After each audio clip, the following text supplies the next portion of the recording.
Bonjour à toutes et à tous les amis, je suis Gilles Mancillon, artiste et spiritualiste. Je vais vous souhaiter, j'espère que vous avez passé un bon solstice. C'est vraiment la nuit la plus longue, le jour le plus court, enfin dans l'hémisphère nord.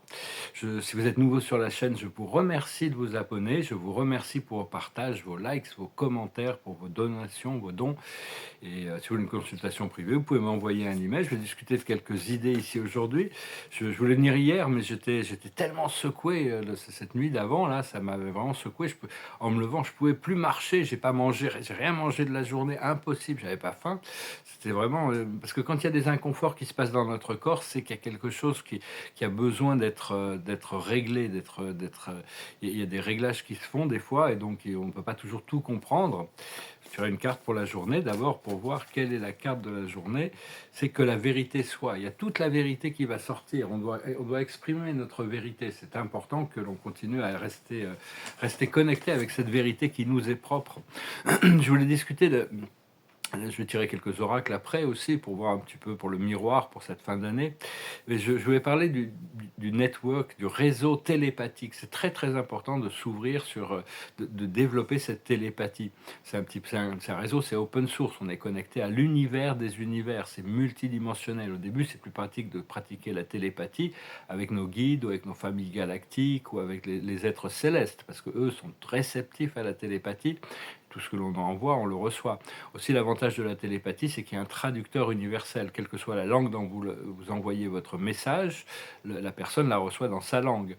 C'est aussi par rapport aux autres êtres humains, vous pouvez envoyer des messages au moi supérieur grâce à votre intention, au moi supérieur de la personne. Elle reçoit l'information quand c'est le moment. Et c'est vraiment très subtil parce que le moindre changement dans l'énergie, ça dévie tous les champs d'énergie. Et donc, au plus on est connecté profondément au niveau de l'âme à quelqu'un, au plus le contact est fort. Et souvent, il y a des communications télépathiques qui sont au-delà de ce que nous, consciemment, on cherche à faire. C'est notre âme qui parle en notre nom, hein. Donc des fois on peut pas toujours tout comprendre, des fois j'ai l'intention de communiquer quelque chose et c'est le contraire qui se communique, mais bon, c'est ce qui doit se communiquer à ce moment-là. Donc faut comprendre que bon, tout ça, on a un grand ministre qui est notre présence je suis, notre divinité, qui est le ministre de tout ça, et les communications télépathiques sont en alignement avec notre ascension personnelle et notre mission terrestre. Donc on a vraiment ce ministre qui sélectionne les choses, les gens, les communications, et on a tous nos guides qui sont des sortes de modérateurs, et le monde spirituel qui sont quand même, hein, qui peuvent intervenir à certains moments pour enrichir ou pour améliorer la communication ou pour décharger des choses un peu négatives. Il faut éviter de communiquer des choses négatives télépathiquement. Et donc, mais enfin, c'est très très important parce que tout ce qui se passe dans le champ unifié, dans le monde spirituel, ça se communique pas. Bon, on peut communiquer à travers des mots, mais c'est mental, hein, le pouvoir de la communication télépathique. Éventuellement, on communique des énergies holographiques, on peut communiquer des histoires tout entières. D'ailleurs, les dieux égyptiens avaient une technologie qui se servait, ce qu'on appelle Ankh. C'est le cercle de l'esprit connecté à la croix de la matière, et tous les êtres immortels qui transportaient cette technologie projetaient à l'intérieur du cercle une idée ou une vision qu'ils avaient, et c'était reçu par l'autre personne à qui ils étaient intentionnés. Enfin, tout ça, c'est en train de s'ouvrir, hein. On va devenir de plus en plus télépathique. Et oui, comprendre que tous les inconforts qu'on peut sentir dans notre corps, on en a besoin pour enlever des blocages ou des schémas limités ou des vieilles croyances ou des vieilles habitudes. Et il y a des grands événements cosmiques qui se préparent, hein. Ça, c'est inévitable, il y a des grands événements, mais chaque âme va avoir l'expérience qui correspond à son propre flot, son propre rythme d'énergie, hein. Tout le monde ne va pas le recevoir en même temps et de la même manière. Et donc j'avais besoin de récupérer hier, c'est important de se relaxer, à être bien détendu, hein. Et, euh, et donc oui, voilà, donc je retire une carte avec la cache, ponctuer un peu ces messages avec quelques cartes akashiques qui nous parlent de nos mémoires akashiques. Là, on a la vie amoureuse, donc c'est l'idée de même avec l'univers, c'est quelque chose de très romantique. On va se fusionner avec notre âme jumelle et on a toutes sortes d'âmes jumelles ou d'âmes sœurs. Il y en a qui peuvent descendre des plans galactiques ou des plans célestes, il y en a d'autres qui sont sur le plan terrestre. Donc il faut être, quand on est ouvert à ça, c'est bien de rester ouvert, hein, s'aligner intérieurement, écouter la voix intérieure. Et je vais parler des... Ouais, ça n'a rien à voir, pas trop romantique, mais je voulais parler du fait qu'il y a beaucoup de gouvernements qui, on se rapproche du premier contact, le rapport avec le monde extraterrestre, toutes ces civilisations extraterrestres qui encadrent le procédé d'évolution de la planète depuis toujours, en réalité, depuis que la Terre a sombré dans la dualité, dans la troisième dimension. Mais il faut savoir qu'il y a beaucoup de gouvernements qui s'opposent encore à ce premier contact, et donc parce qu'ils cherchent à garder le pouvoir le plus longtemps possible, ils sont tous en train de se préparer pour savoir comment ils savent qu'ils vont devoir révéler tous ces secrets qu'ils cachent depuis toujours, parce que les gouvernements sont au courant de tout ça. Donc, parce qu'il va falloir que le peuple,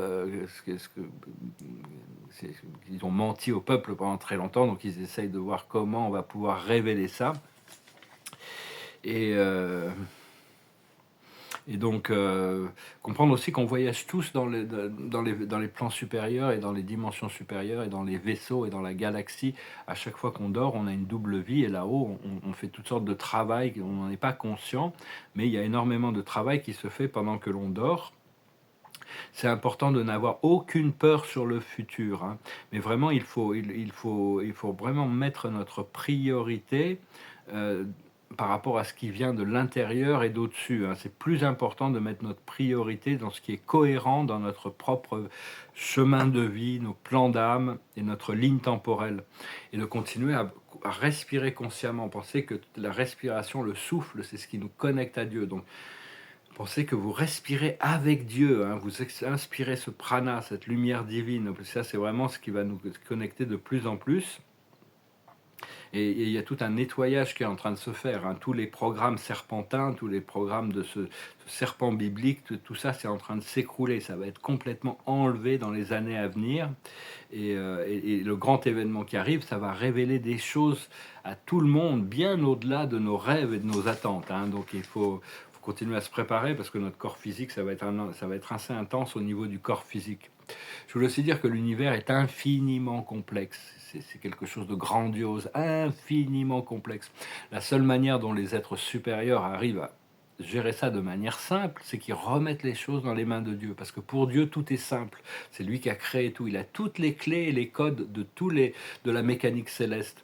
Par contre, pour tous les autres, ça représente quand même un peu des challenges. Cet univers des univers est quelque chose d'infiniment complexe. Mais si on s'abandonne à la volonté de Dieu, les choses se simplifient. Dieu peut passer du simple au complexe, de l'individuel au collectif, du passé, du présent, du futur, avec une facilité déconcertante parfois. Répétez-vous, je suis la lumière du monde, hein, comme notre ami Joshua, Jésus, le Christ. Il y a l'éveil du Christ collectif, je suis la lumière du monde, je suis qui je suis la lumière, je suis l'amour, je suis la vérité et la vie. Donc c'est vraiment revenir sur cette connaissance que le Christ a apportée. Mon Père et moi sommes un. On respire avec notre Créateur, on respire avec Dieu. On doit vraiment équilibrer l'éthérique spirituel et le matériel pratique, hein. C'est vrai, vraiment, le matériel est inclus dans le spirituel, même si le spirituel n'inclut pas le matériel. Tout fait partie du monde spirituel. Personnellement, je suis assez méthodique maintenant, même dans la création de mon art. Avant, j'étais très expressionniste, je me lançais, puis basta, voilà, ça passe ou ça casse. Maintenant, je suis assez méthodique, et même dans la vie, hein. C'est-à-dire qu'il faut laisser de la place à la spontanéité, mais il faut quand même avoir un sens de la méthode, et comprendre, bon, on doit vraiment s'aligner avec notre guidance intérieure, la volonté de Dieu pour nous, ce qui n'est pas, on peut pas la définir parce qu'elle change. Tous les moments, on doit s'aligner, on doit s'ajuster, on doit être flexible sur les énergies qui viennent de l'intérieur. Des fois, il faut passer d'un opposé à l'autre, et ça nous apprend de lâcher prise aussi, et la confiance et la foi. Et cette guidance intérieure, elle n'a pas toujours un sens logique. Mais bon, il faut comprendre que c'est toujours la sagesse intérieure. Il y a toujours une sagesse, une grande sagesse qui est derrière les choses qui nous sont révélées intérieurement, ou qui viennent d'en haut, ou qui ne sont à travers nos rêves, notre intuition, nos méditations. Il y a toujours une sagesse. Donc c'est vraiment important de continuer à cultiver ce sens télépathique pour recevoir les informations au fur et à mesure. Quand on est connecté, on a toujours cet encadrement et il va y avoir de plus en plus d'activités dans le ciel par rapport à toutes ces familles ascensionnées, ces familles christiques, qui la Fédération galactique de la lumière. Seulement, il y a toutes sortes d'autres forces en présence qui vont aussi envoyer des objets dans le ciel, comme le programme spatial secret. Il y a aussi toutes sortes de forces militaires. Donc, c'est vraiment une question de fréquence. On regarde, quand on va voir de plus en plus ces objets dans le ciel, il faut vraiment regarder au niveau de la fréquence et connecté télépathiquement. Bon, si c'est des drones, il n'y a personne dedans, mais quand ça c'est des vaisseaux et il y a des êtres dans les vaisseaux, s'ils sont éclairés, s'ils sont lumineux, on peut connecter directement télépathiquement, ce qui nous permet d'avoir une information.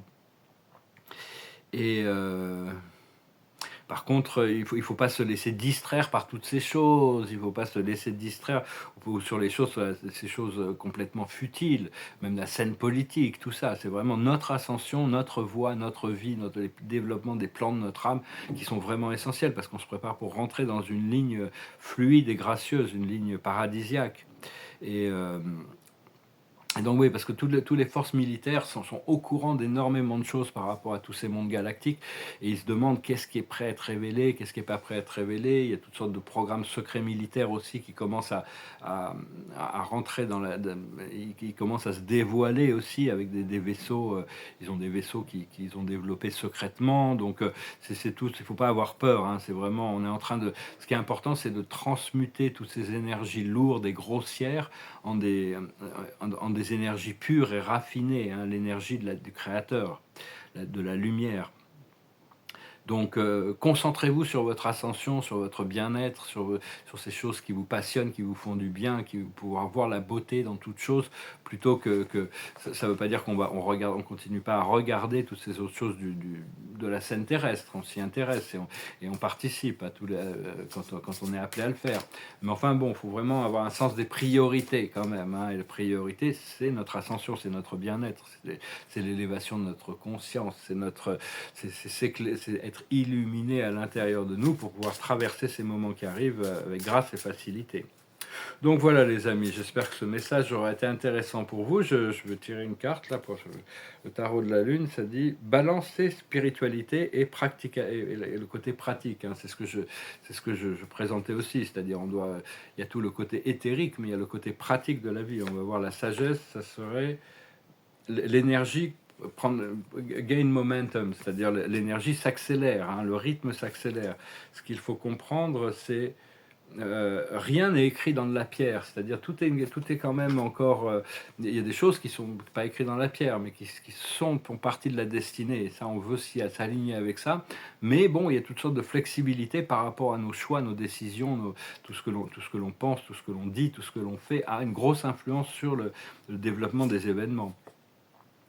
Ce qu'il faut faire, c'est win-win outcome is forecast. C'est-à-dire, ça doit être gagnant-gagnant, hein. On doit travailler sur des choses qui sont gagnant-gagnant. À partir du moment si on gagne et que quelqu'un d'autre doit perdre, c'est... Enfin, disons qu'il y a quand même cette idée que c'est la volonté de Dieu et la volonté de l'âme. Il y en a qui sont vraiment désalignés, ils vont perdre quand même quelque chose, comme tous ces gouvernements, tous ces êtres de pouvoir qui veulent contrôler le monde doivent perdre. Mais sinon, entre nous, ça doit être gagnant-gagnant. Tout le monde doit être content à la fin du procédé. On ne doit pas utiliser nos pouvoirs pour abuser ou créer des déséquilibres, même dans les transactions commerciales. Ça doit être gagnant-gagnant, ce qui n'est pas toujours le cas encore aujourd'hui, dans beaucoup de situations. Et l'aboutissant, c'est your commitment is being tested. C'est-à-dire, on est testé sur l'engagement que l'on a avec la lumière. On est testé sur l'engagement que l'on peut avoir. Donc, il y a encore des tests, hein, c'est une période de test. À un moment donné, il n'y aura plus de tests, il n'y aura plus de choix, ça sera fini. Les tests seront finis et donc tout le monde devra faire face à l'ensemble de ses choix. La carte de la journée, d'un point de vue de Ganesh, c'est le mouvement énergétique. Il y a vraiment un mouvement qui se prépare. Il y a un mouvement d'énergie. C'est déjà énergétique et ça va continuer à se développer, ce mouvement énergétique qui vient avec ce portail qu'on vient de traverser. Mais on va bientôt rentrer dans les 12 jours sacrés de Noël et après l'année prochaine, ça va pouvoir faire peau neuve. C'est l'année du serpent, hein. Je vais retirer une carte d'oracle avec ces oracles-là. Ça nous dit « L'amour est la réponse ». insuffle, insuffle à ton quotidien, tes relations et ta vie entière le pouvoir de l'amour. Tu obtiendras des résultats étonnants et réjouissants dès que tu te combleras le vide par l'amour. C'est-à-dire, oui, une fois qu'on peut remplir tous les vides de l'amour, d'amour, de lucidité, à ce moment-là, les choses sont beaucoup plus fluides. Je retire une carte avec ce tarot. Et là, on a inspiration. C'est la carte de l'inspiration. Votre amour, votre lumière et votre sagesse touchent le cœur et les esprits de nombreuses personnes. Vous allez être employé pour changer le cours de la vie d'autres personnes. Miracle, inspiration et guérison en résultent.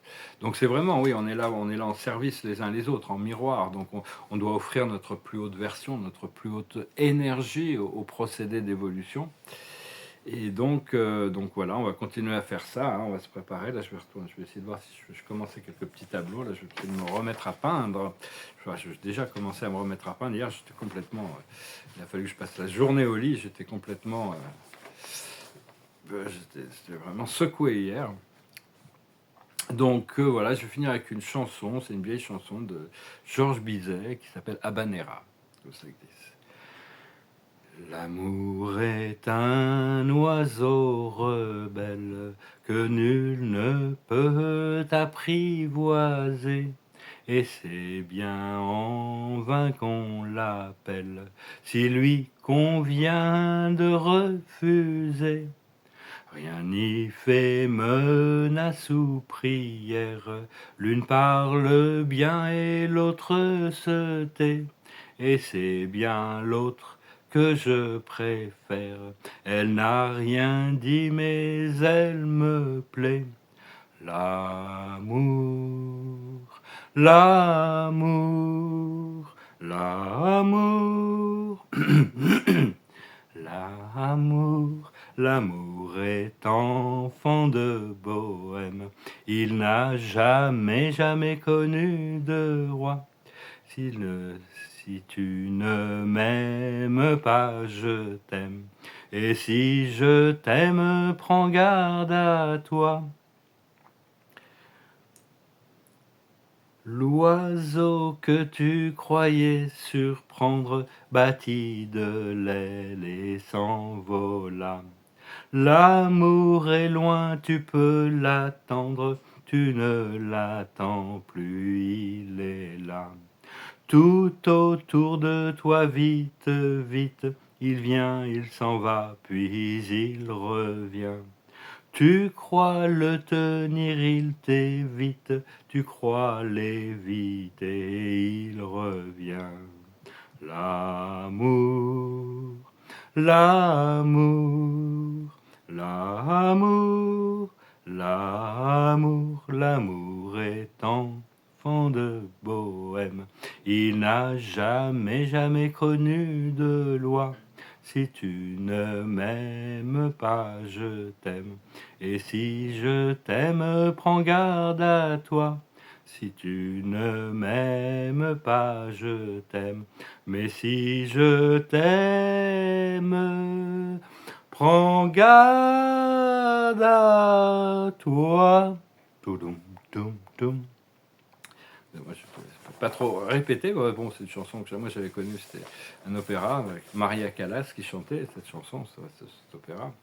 C'est l'opéra qui m'a donné goût à apprécier les autres opéras. C'est le premier opéra que j'ai commencé à apprécier ça assez tard. Donc voilà les amis, je vous remercie d'aimer, de partager, de commenter, pas oublier de souscrire. Je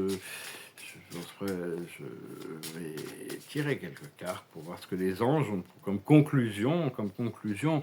L'observateur de la journée, c'est l'humilité. Rester humble de toute manière. Il ne faut jamais penser que on est au-dessus des autres, qu'on a tout compris. Vraiment, parce que même notre connexion spirituelle, il y a des jours où tout ça se passe naturellement, où c'est facile, où on se sent très connecté. Puis il y a des jours où quoi que l'on fasse, c'est pas vraiment l'énergie du moment. Tout ça, c'est connecté aux planètes et aux évolutions. Donc il faut continuer à rester humble dans le sens de la réceptivité. Ce qu'il faut, la plus haute sagesse, c'est la famille de cœur, notre famille d'âme, notre famille spirituelle, notre famille terrestre. Tout ça, c'est les connexions profondes au niveau de l'âme, hein, parce que bon, le mariage, c'est humain, mais la famille, c'est divin, hein, donc il ne faut pas oublier cette connexion familiale au niveau du cœur. La plus haute sagesse, ce qu'il faut comprendre, c'est l'optimisme. Il faut garder vraiment une direction sur ce qui est très positif. Toujours rester très positif. Ce qu'il faut faire, c'est le travail. Il y a beaucoup de travail qui arrive. Mais c'est la clé de l'épanouissement. C'est à la fois le service et on doit trouver, c'était Confucius qui disait, trouver un travail que vous aimez faire et vous n'aurez jamais à travailler pour le reste de votre vie. Donc vraiment, il y a beaucoup de gens qui travaillent par nécessité de survie. On va pouvoir lâcher prise de toutes sortes de travaux qui ne sont pas vraiment créativement ou spirituellement ou même matériellement qui sont épanouissants pour arriver à se rediriger vers des travaux qui sont où on peut vraiment se sentir en harmonie avec nous-mêmes, hein, et l'aboutissant, c'est la compassion, hein, c'est l'amour sur soi-même, l'amour par rapport aux autres, faire des bonnes choses autour de nous, se servir de nos mains pour guérir, c'est toutes sortes de choses. Au plus on a de compassion, au plus notre lucidité va grandir et au plus les actes de courage aussi vont pour faire face aux choses. On n'a pas plus besoin de nos peurs, hein, on a plus, ça c'est quelque chose que l'on peut abandonner, sans crainte. Voilà.